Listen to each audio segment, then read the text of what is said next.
Hello, in this video I'll tell you everything you need to know about an interior design career. I'll talk about the 10 options for making money as a professional interior designer, summing up with my own interior design career overview. Now, why should you listen to me? Originally from a small town in Poland, I decided to move to London with barely any money. I managed to get jobs in the top London interior design companies, celebrity designers, luxury developers designing interiors for billionaires, and eventually I managed to open my own business. All this using my formula that I teach in my free training available on my website. So make sure to check it out, link in the description. Remember to like this video, subscribe, and hit the notification bell for more videos like this. Okay, so let's start with the 10 options for an interior design career. But before I list these options, you should know that there is no one-size-fits-all solution for an interior design career, and there are a lot of career paths that you can choose from. For example, before starting your own company, I recommend working for someone else first to gain the valuable experience. Why? Because this way you can avoid costly mistake and a huge financial risk.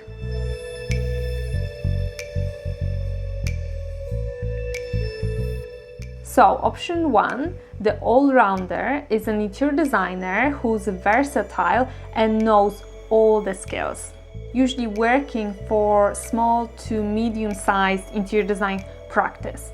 You need to know a little bit of everything.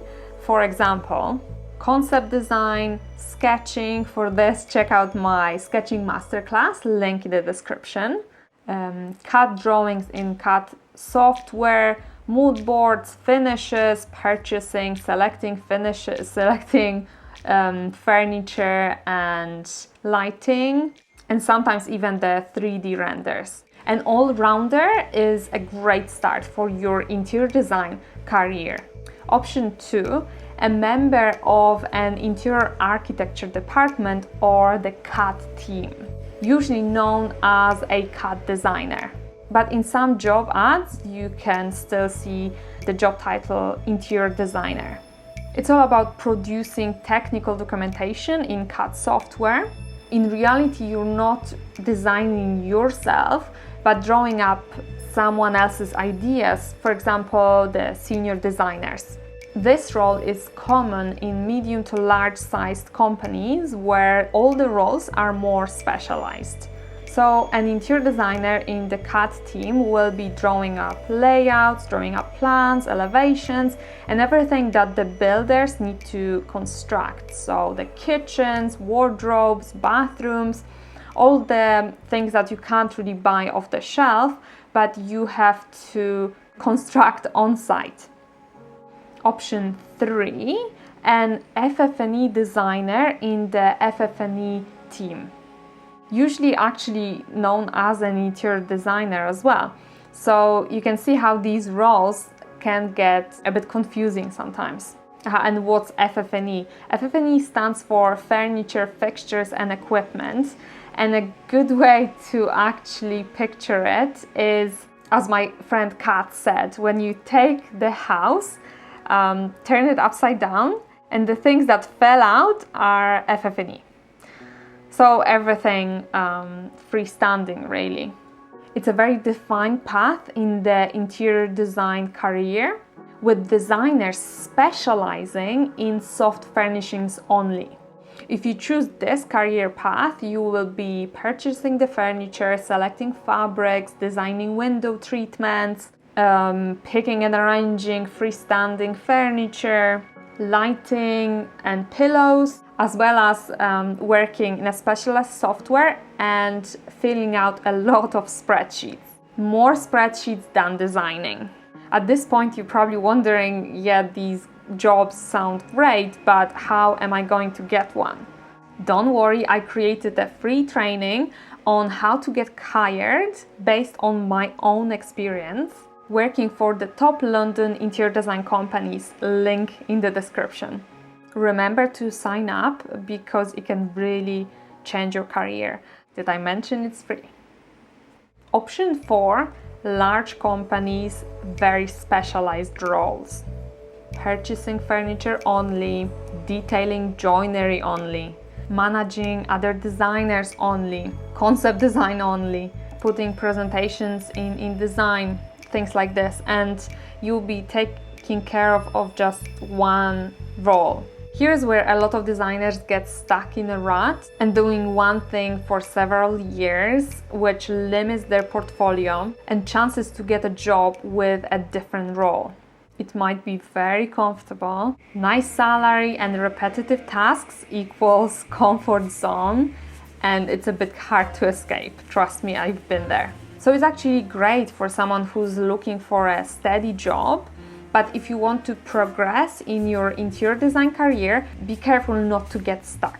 Tip: when looking for a job, make sure what the position really entails.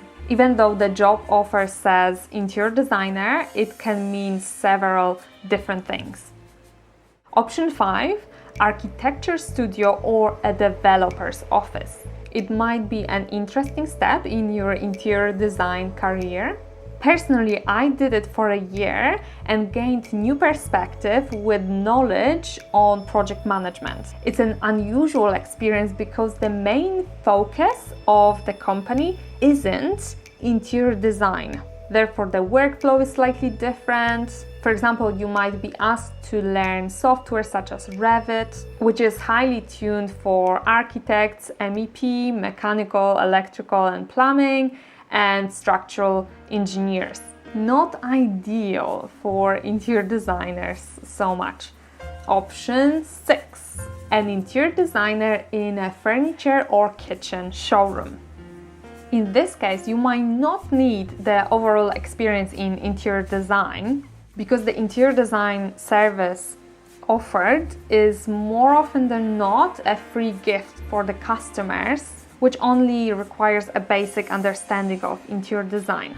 It's a great way of starting out in the industry if getting a job in the interior design office is proving difficult. You can get a lot of good insight in one field, such as kitchen design, for example. Option 7, interior stylist.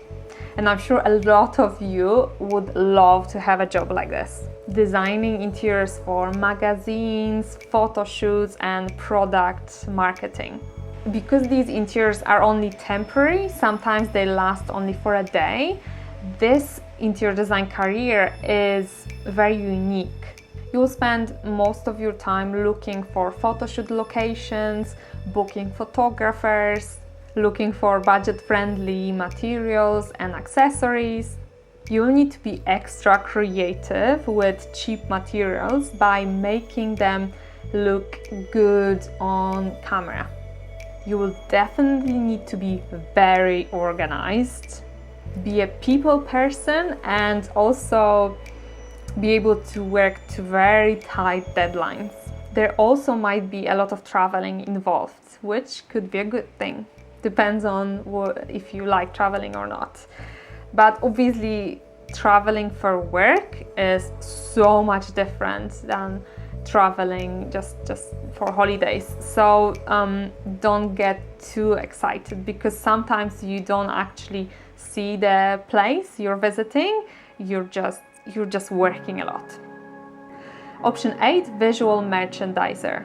Through your design skills, you will promote the products and services of retail shops. It's all about creating eye-catching displays and store layouts. The most important thing is to attract clients and encourage them to buy. So creativity and knowing the brand design principles are a must. Although if you work for a major brand, you will need to follow instructions from the head office and it might be less creative. Option 9, working for yourself, freelancer. There's a common misconception about the freelancers and the business owners or entrepreneurs. A freelancer works for another interior design company and the end client usually doesn't even know they exist. Whereas a business owner markets their services straight to the client. The best way of getting freelance work is through recruiters that match you with big companies, usually in big cities, or through online platforms such as Upwork or Fiverr.com. And option 10, my favorite, your own business. Opposite to a freelancer, a business owner has to present their services in a completely different way. You need to show the clients how you are going to provide a solution to their renovation problem. Otherwise, clients won't feel that you're a good fit for them. So, do you want the precise formula for getting clients? Then sign up to my free training, Getting Clients and Getting Hired Formula, link in the description. Now, to get a sustainable interior design career, it's good to mix and match all these options that I've talked about. For example, it would be very difficult to open your own company and become super successful. So as I mentioned before, it's probably easier to work for someone else first and learn the ropes that way.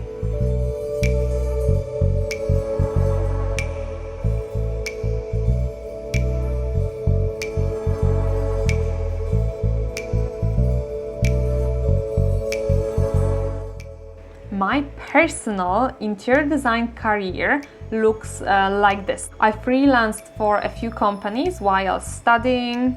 After graduation, I was lecturing while still maintaining the freelance work. Then I moved to London and worked full-time for established companies designing interiors for billionaires around the world. Firstly with a celebrity interior designer, moving on to designing large developments with a luxury developer in central London for a year. Then I wanted to try truly artistic and conceptual interior designing with that is not limited by standard architecture. So I worked on the most insane projects with my next employer. Finally, when I had enough experience, I opened my own company that I still run today. I would have never been able to do it so successfully if I haven't previously gone through all the other steps in my interior design career. Tip: if you want to get really creative jobs, you absolutely have to learn sketching. Watch this video to help you. So if you want to learn exactly how to become a professional interior designer, check out my professional interior design course and the sketching masterclass. Everything based on working for the top London interior design companies to setting up my own business. You'll find all the links in the description. But don't take my word for it, just look at the reviews.